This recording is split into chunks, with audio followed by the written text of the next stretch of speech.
Hi, for our hands-on project, I'm going to be exploring Nearpod, which is a great online presentation tool that you can use with your students. So right here is the website. Up at the top, you'll see where it says enter code. Once you have the code generated for your students, this is where they're going to put it in so they can access the Nearpod. Up here, you can log in, or if you've never done it before, sign up for a free trial. I have a district account, so it'll have a few more features than what a free trial would have, but a lot of the ones that you're going to use over and over again are included in the free. So I'm just going to go over here to my Nearpod. And then right here, you have several options. You have a library called My Library. You have Explore, Reports, and Learn. For the Explore, this is where you can find lessons. I have a school and district library since we have that account, but there's also a Nearpod lesson library that you can go to. So let's say you're teaching about how to use the comma. You can search the lessons, and it even has a filter over here. Now, some of them, it's kind of like TPT where you have to buy it. So there's a price right there. It'll tell you what grade level it's good for. You can choose which one looks like the one that you want to use. You can preview it, and it'll go through and it'll show you the different slides in the lesson. You can purchase it. You can share it to others if you think it's something they might be interested in. If it's free, it will, down here instead of purchase, it'll say add to my library, and you can add it directly to your library. The reports section, I'm going to go more in depth when I come here to the library, which is the most important part. Right here, since I'm the media specialist, I have a lot of different folders for Nearpod, and we do challenges over the break. So that's why you're going to see the winter, spring break. We have students complete challenges over their breaks. And then these are all the different Nearpods that I've created or people have shared with me and I have put into my lesson. So here, when you hover over one, you have several options. The first one is a live lesson, which means that you're standing and presenting to the students at that time, and it'll generate a code for them to put in. And another one is student paced, which is great for like homework, or if you have a substitute, then they can just put in the code and go through it at their own pace. You can always edit any Nearpods that you have, even if it's coming from somebody else. You can create your own copy and edit. You can preview any of your slides. And then up here, I have a lot of good features. You can share it to other teachers.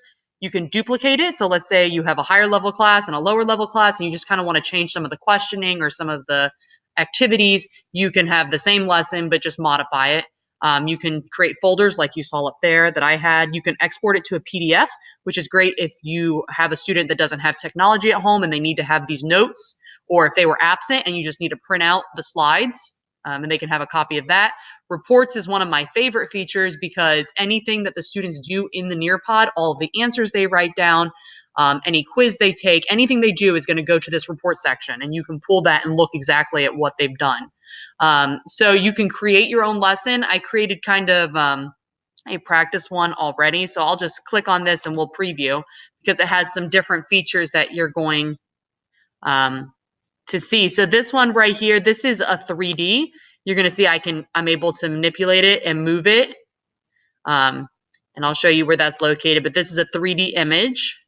And then the next one, this is a virtual field trip. So you can pick a place and then you can explore it and move it around. This is actually Greece. Right here, this is interactive simulation. So a lot of people are math people. This would probably be perfect. I honestly cannot tell you anything about this math, but maybe that is something that you teach your students and might be a good simulation to use with them. This is an area model in algebra. And then this one right here, this is a graphing calculator option that they have. Again, another great option for our higher level math teachers. When you go to create your own lesson, I'm just going to scroll down here. We're going to click create your own lesson. You get to add a slide. There's several different options. The first one is to add content. You can add a basic slide, which is just like in PowerPoint. You add text, you add pictures.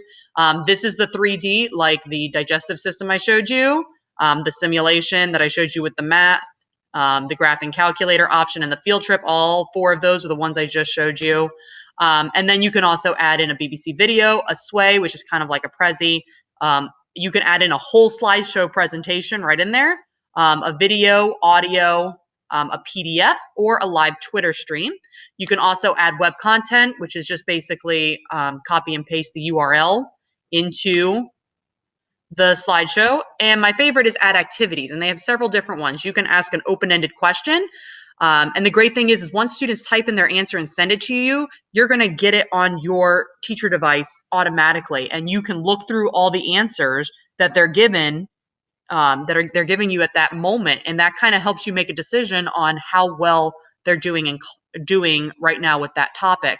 You can also share that specific answer that a student sent in with every single device that's connected. And so then you can open up that discussion and talk about, what made their answer great or what they could have included in their answer.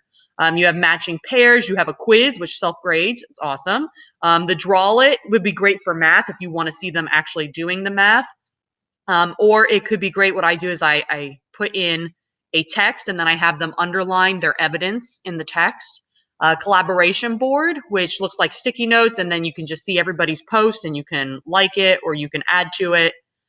They have a poll, fill in the blanks, and a memory test. I think this is great for those brain breaks, which kind of goes back to what we were learning when we talked about the brain, giving the students kind of a break. And when you add it in, then you don't have to think about remembering to do a brain break in the middle of your lesson because it'll already be in your presentation. So those are a few of the features that you can use in Nearpod. You can title it to be whatever you want it to be. So here it is, practice. I'll go back to my library. And I have lots of different ones that I've created over the years. And so I feel like this is a great way to have a presentation and have it available to everyone, whether it is happening right there in class or whether it's something that they take home. I think it does support learning. I think it builds on the frameworks of learner variabilities because it's offering multiple ways for information to be presented to them and a variety of choices and how they show their understanding. It also allows those brain breaks, which we had talked about in the presentation, so you don't have to remember that. For the Sammer model and the Bloom's taxonomy, I think it definitely hits 3 of the Sammer models. First is the substitution, which also in Bloom's is kind of the remembering and understanding. It could be used as just a basic PowerPoint presentation full of information that can be accessed anywhere for the student. It could also be augmentation, which also in Bloom's is kind of like applying. When you add in those comprehension checks and activities for the students to complete, that's kind of applying their knowledge and you're able to see the results automatically. I also think it could fit under the redefinition and for Bloom's, the analyzing and evaluation. Having those students pick out evidence from the text that support their answers through that Draw-It feature, looking at the different 3D models of a similar topic and comparing and contrasting between them. It also allows for discussion through the collaboration board and the teacher's ability to share those answers to other students. It allows students to discuss answers and analyze what makes them great or what could be worked on. And it allows for teacher evaluation of students that can happen instantly. And then it can shape how you are going to continue your lesson, whether you have to go back and re-explain something or if they're ready to kind of move on to a harder topic. You can also put in a lot of things that we've learned, such as the essential question could be put in there, and that can offer a great moment for you guys to like just stop and have a conversation. Now, I'm not really sure if it fits exactly under the redefinition or for Bloom, the creating section, because this is more teacher generated. And even though students are able to manipulate some of the aspects of it, they're not creating it themselves. I guess you could have a student create their own Nearpod, but I feel like it works best for the first 3. And I would recommend it to any educator because I think it's a great way to not only save your presentations that you can use from year after year, but it's also very interactive and the students really enjoy it, having it right there. I think it increases engagement and the students are excited to always, at least in my class, they've always been excited to use Nearpod. And it gives those shy kids a chance to actually answer because they're not being called on to answer verbally. And so you get to see what everyone's thinking, even those kids who rarely talk. So I would highly recommend it.